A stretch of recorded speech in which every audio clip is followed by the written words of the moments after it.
इस इमेज को देखें। जब हम वर्ल्ड मैप यानी दुनिया का नक्शा देखते हैं जिसमें 200 जितने छोटे बड़े देश हैं, तब बड़ी हैरानी होती है कि इस मैप को किसने बनाया होगा और कैसे बनाया होगा। ऐसे ही जब हम हमारे भारत के मैप को देखते हैं तब भी हमारे मन में कई सवाल पैदा होते हैं कि भारत का यह मानचित्र कैसे तैयार हुआ होगा, किसने पहली बार भारत का नक्शा बनाया होगा। ऐसे बहुत से सवाल हमारे दिमाग में पैदा होते हैं, है ना?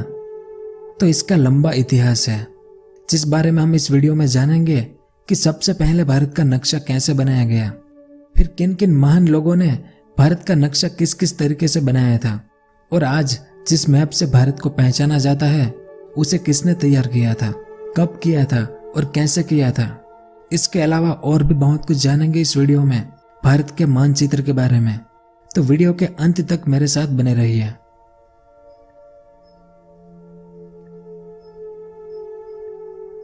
सबसे पहले तो मानचित्र के बारे में जान लेते हैं कि मानचित्र का मतलब क्या होता है।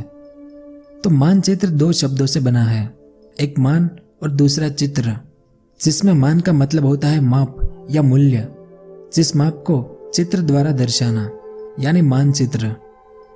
और कोई भी देश का मानचित्र उस देश के एक बड़े भूभाग को छोटे से रूप में प्रस्तुत कर देता है। यानी अगर ऐसे मानचित्र ना होते तो हमारा भारत कैसा दिखता है उस बारे में हम कभी नहीं जान पाते, लेकिन आज यह मुमकिन है कुछ महान लोगों के कारण।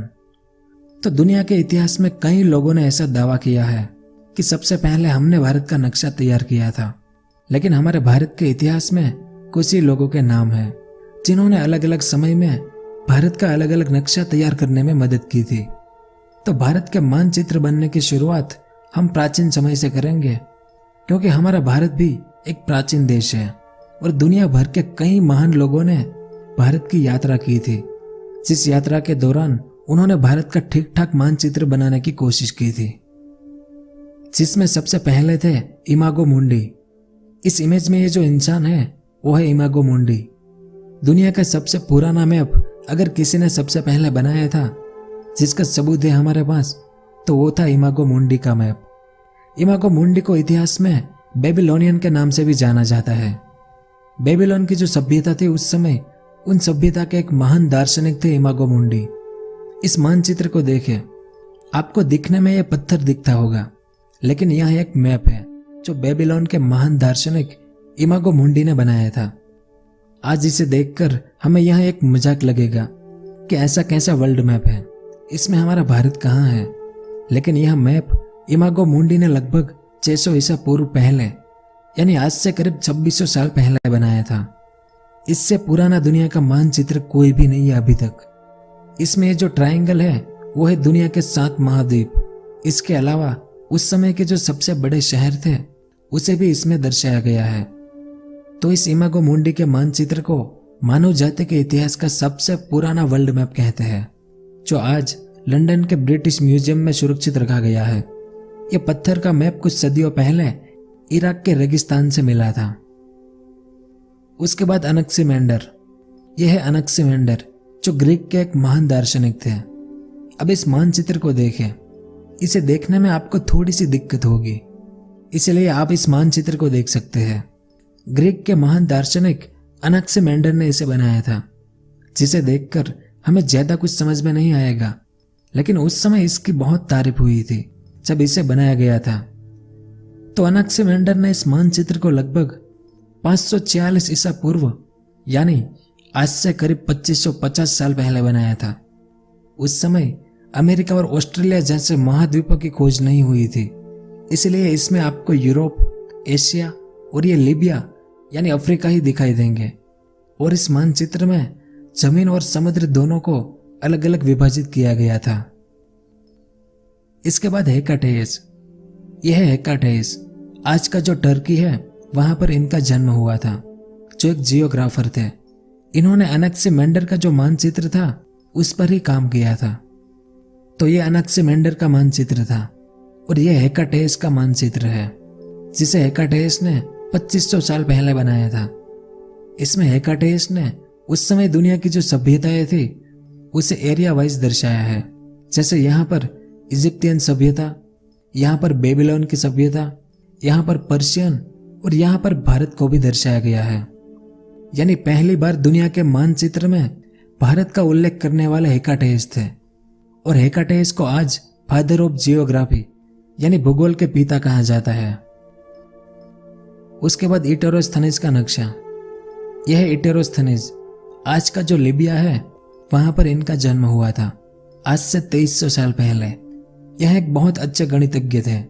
आज जैसे विज्ञान काम करता है वैसे ही 2300 साल पहले इटेरोस्थनीज काम करते थे। अब इस मानचित्र को देखें, यह भी एक वर्ल्ड मैप है जो इटेरोस्थनीज ने बनाया था 300 ईसा पूर्व के आसपास, और इसमें हमारा भारत बहुत ही अलग तरह का दिखाई पड़ता है। यहाँ पर आप देख सकते हैं, और ये गंगा नदी है भारत की, और ये इंडस वैली सभ्यता को भी दर्शाया गया है जो आज के पाकिस्तान में थी। तो इटेरोस्थनीज ने इस मानचित्र को क्यों बनाया था? क्योंकि जब ग्रीक के सम्राट अलेक्जेंडर द ग्रेट यानी सिकंदर ने आज से 2300 साल पहले यह तय किया था कि मुझे पूरी दुनिया जीतनी है, तब उसे दुनिया का मानचित्र देखना था ताकि वो प्लान बना सके दुनिया को जीतने का। इसीलिए सिकंदर ने ग्रीक के गणितज्ञ इटेरोस्थनीज को पहली बार दुनिया और भारत के मानचित्र को तैयार करने का आदेश दिया था, और इटेरोस्थनीज ने तब इस मानचित्र को तैयार किया था। उसके बाद टोलेमी का नक्शा। यह है टोलेमी। इनका जन्म आज के इजिप्ट में हुआ था साल 100 में, यानी आज से 1900 साल पहले। टोलेमी एक गणितज्ञ, खगोल शास्त्री और जियोग्राफर थे।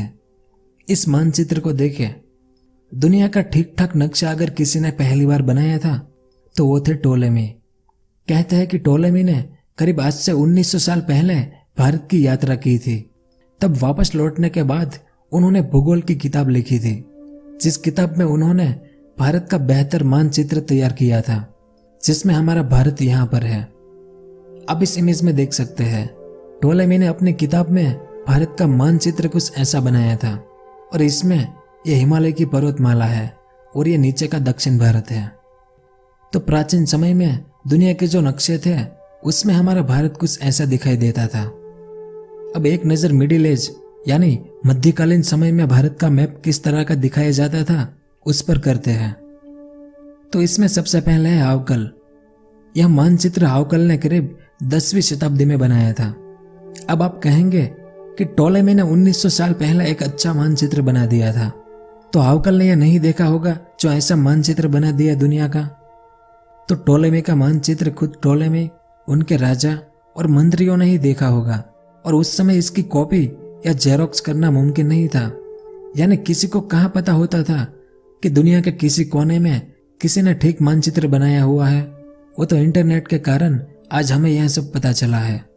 तो हावकल के इस मानचित्र में हमारा भारत यहाँ पर है। यहाँ तिब्बत, चीन, ये पूरा एशिया है। इस तरफ रूस और रोम है, और ये यूरोप है पूरा, और ये नाइल नदी है, यानी ये भाग अफ्रीका का है। इसके बाद दूसरे है मोहम्मद अल अदरिसी। इस इमेज में ये है मोहम्मद अल अदरिसी। इन्होंने अपनी किताब में दुनिया का एक ठीक ठाक मानचित्र बनाया था साल 1154 में। ये उनका बनाया हुआ मानचित्र है जो काफी लोकप्रिय था। इसमें ये इटली और ये सिसिली आइलैंड है, ये अफ्रीका महाद्वीप है, ये ब्रिटेन और यूरोप महाद्वीप है, ये रूस है, और यहाँ पर हमारा भारत है। तो पहली बार भारत की एक ठीक ठाक बाउंड्री इस मानचित्र में दिखाई पड़ती है। और आपको जानकर आश्चर्य होगा कि कोलंबस और वास्को डी गामा ने इसी मानचित्र का इस्तेमाल करके भारत और अमेरिका जैसे देशों तक जाने का रास्ता खोजा था। इतिहास में मोहम्मद अल अदरिसी के इस मानचित्र को टबुला रोजेरियाना के नाम से जाना जाता है। उसके बाद निकोल डी कावेरी का मानचित्र। इस मैप को देखें, इसे कावेरियों का मैप कहते हैं, जिसे निकोलाई डी कावेरी ने बनाया था साल 1505 में। यह पहला मैप था दुनिया का जिसमें दक्षिण अमेरिका, अमेरिका और कनाडा के बारे में दर्शाया गया था। इस मैप को तैयार करने के कुछ साल पहले ही अमेरिका की खोज हो चुकी थी। और अमेरिका की खोज किसने की थी, अगर आप जानते हैं तो नीचे कमेंट करके जरूर बताएं। और इसमें आप देख सकते हैं कि हमारे भारत को भी अच्छे से दर्शाया गया है, और यह पूरा अफ्रीका महाद्वीप है। इसके बाद अब्राहम ओर्टेलिस का मानचित्र। यह है अब्राहम ओर्टेलिस। बेल्जियम में इनका जन्म हुआ था साल 1527 में। इसे दुनिया का सबसे पहला मानचित्रकार माना जाता है जिन्होंने आधुनिक एटलस बनाया था। यह उनका बनाया हुआ मानचित्र है जिसमें आप देख सकते हैं यहाँ पर कि हमारे भारत को भी एक मोटा मोटा रूप मिल गया था और अफ्रीका महाद्वीप को भी सही से दर्शाया गया था। लेकिन दक्षिण अमेरिका और अमेरिका की मुख्य भूमि को अभी तक ठीक से नहीं दर्शाया गया था, क्योंकि 15वीं शताब्दी तक अमेरिका की मुख्य भूमि कितनी बड़ी और कहां तक फैली है इस बारे में ठीक से पता नहीं चला था। उसके बाद हेनरिक होन्डियस का मानचित्र। यह है हेनरिक होन्डियस जिन्होंने साल 1630 में दुनिया का मानचित्र बनाया था। इस मानचित्र को देखें, इसमें पहली बार ऑस्ट्रेलिया को दर्शाया गया था, क्योंकि साल 1623 में ही ऑस्ट्रेलिया की खोज हुई थी और 1630 में यह मानचित्र तैयार हुआ था। यह ऑस्ट्रेलिया है जो छोटा सा और बिल्कुल अलग है। लगता नहीं कि यह ऑस्ट्रेलिया है, क्योंकि अभी इसकी खोज हुई ही थी, तो इसका विस्तार और आकार किसी को नहीं पता था। तो प्राचीन समय में और मध्यकालीन समय में दुनिया के मानचित्रों में भारत का मानचित्र कैसा था ये तो हमने जाना। अब इसके बाद शुरू हुआ आधुनिक समय जिसमें हम सब जी रहे हैं, और इसी दौर में भारत का सही सही मानचित्र बनने की शुरुआत हुई थी, जब यूरोपियन व्यापारी अपना व्यापार और अपना साम्राज्य फैलाने के लिए दुनिया के सफर पर निकलने शुरू हुए। तब British east India company Bharat में आ चुकी थी। इन्हें भारत में बहुत कुछ दिखाई पड़ा। भारत के राज रजवाड़ों की बेशुमार दौलत, भारत में उगने वाली तरह तरह की फसलें, इन सभी चीजों पर अंग्रेजों की नजर थी। लेकिन इसके लिए अंग्रेजों के पास भारत का मानचित्र होना जरूरी था। तो अंग्रेजों ने शुरुआत की भारत का सही सही मानचित्र बनाने की, ताकि मानचित्र के जरिए भारत पर अपना साम्राज्य फैला सके। तो भारत का सबसे पहला नक्शा बनाने की कोशिश जेम्स रेनेल ने की थी। हम में से बहुत कम लोग यह जानते हैं कि जेम्स रेनेल ने ही सबसे पहले भारत का सर्वे करके पहला मानचित्र बनाने की कोशिश की थी। जेम्स रेनेल ईस्ट इंडिया कंपनी में सर्वेयर ऑफ इंडिया के पद पर तैनात थे। इन्होंने साल 1764 में गंगा और हिमालय के आसपास के क्षेत्र का सर्वे किया और उसका मानचित्र बनाया था। इनके द्वारा बनाए गए सभी मानचित्रों में साल 1779 में बंगाल एटलस बनाने का कार्य बहुत ही प्रभावशाली रहा था। फिर साल 1783 में इन्होंने विस्तृत भारत का नक्शा भी बनाया। हालांकि इसमें बहुत खामियां थी, जिसमें प्रमुख स्थानों की सही स्थिति नहीं दर्शाई गई थी और उपमहाद्वीप की चौड़ाई में 40 मील का अंतर कर देने की भूल हो गई थी। लेकिन उस समय उपलब्ध तकनीकी और स्रोत के आधार पर यह एक उत्तम कार्य माना गया था। इसके बाद भारत का मानचित्र बनाने का काम विलियम लेप्टन को मिला। यह उस समय की बात है जब 18वीं सदी में अंग्रेजों ने भारत पर शासन करना प्रारंभ किया था। प्लासी की लड़ाई में अंग्रेजों ने बंगाल के शासक सिराजुद्दौला को हराया था और बंगाल पर विजय प्राप्त करने के बाद अंग्रेज वहां के लोगों से कर वसूलना चाहते थे।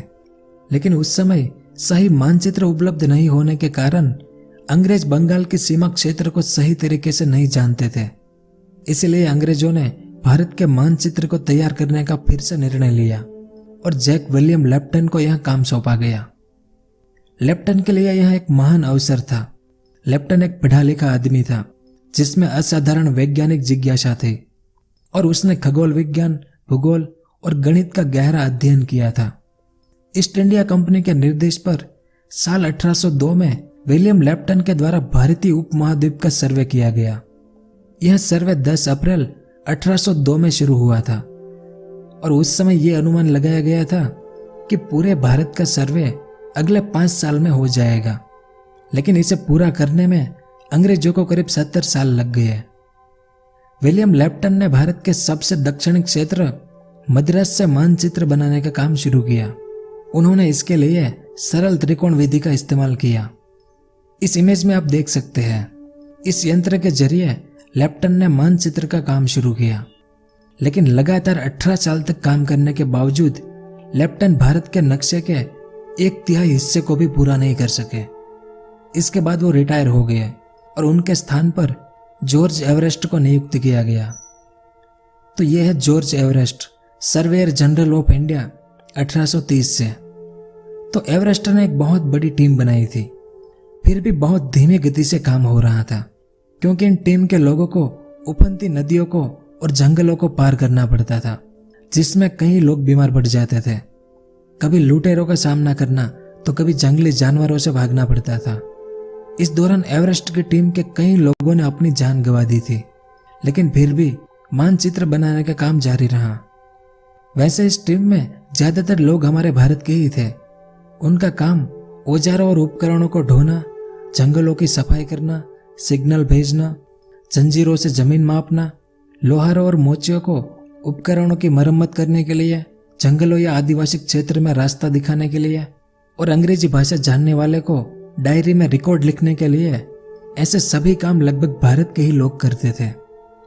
इस टीम में भारत के 2 लोग मोहसिन हुसैन और राधानाथ सिकंदर से एवरेस्ट काफी प्रभावित हुआ था, क्योंकि ये दोनों बहुत तेज और होनहार थे, जिस कारण साल 1841 तक एवरेस्ट ने लगभग भारत की पूरी जमीन माप ली थी।